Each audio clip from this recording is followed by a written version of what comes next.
నాగబాబుకు మంత్రి పదవి ఎప్పుడు? ఉగాదికి ఇస్తారా, లేకుంటే జూన్లో పదవి ఇస్తారా, లేకుంటే మంత్రివర్గ విస్తరణ సమయంలో పదవి కేటాయిస్తారా అన్నది ఇప్పుడు చర్చకు దారితీసింది. నాగబాబును కేబినెట్ లోకి తీసుకుంటామని సీఎం చంద్రబాబు కొద్ది నెలల కిందట ప్రకటించిన సంగతి తెలిసిందే. అయితే నాగబాబు ఏ సభలోనూ సభ్యుడు కారు. అందుకే ముందుగా ఎమ్మెల్సీని చేసి ఆపై మంత్రిని చేస్తారని ప్రచారం జరిగింది. అయితే ఇప్పుడు ఎమ్మెల్సీ కావడంతో మంత్రి పదవి ఎప్పుడిస్తారో అన్నది ప్రశ్న. అయితే మరోవైపు బీజేపీకి ఒక మంత్రి పదవి ఇవ్వాలన్న డిమాండ్ తెరపైకొస్తుంది. ఇప్పటికే జనసేనకు 3 మంత్రి పదవులు ఇచ్చారు.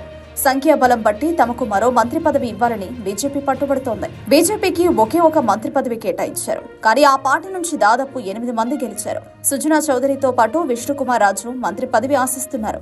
కేబినెట్ లో ఉన్నది ఒకే ఒక్క మంత్రి పదవి. అందుకే ఆ పదవి జనసేనకు ఇవ్వాలా, బీజేపీకి ఇవ్వాలా అనే ఆలోచనలో ఉన్నారు చంద్రబాబు. అయితే నాగబాబు ఎమ్మెల్సీ అయ్యారు. ముందు ఇచ్చిన మాటకు కట్టుబడి ఉండాలంటే తప్పకుండా మంత్రి పదవి ఇవ్వాలి. అయితే అది ఇప్పుడు ఇస్తారా, కొద్ది రోజుల పాటు ఆగిన తర్వాత ఇస్తారా అన్నది తెలియాల్సి ఉంది. ప్రస్తుతం కేబినెట్ లో ఉన్న మంత్రులు 10 మంది కొత్తగా గెలిచిన వారే. 2.5 ఏళ్ల తర్వాత మంత్రివర్గ విస్తరణ ఉంటుందని ప్రచారం జరుగుతోంది. అప్పట్లో సీనియర్లకు అవకాశం కల్పించి జూనియర్లను పక్కన పెడతారని కూడా టాక్ నడుస్తోంది.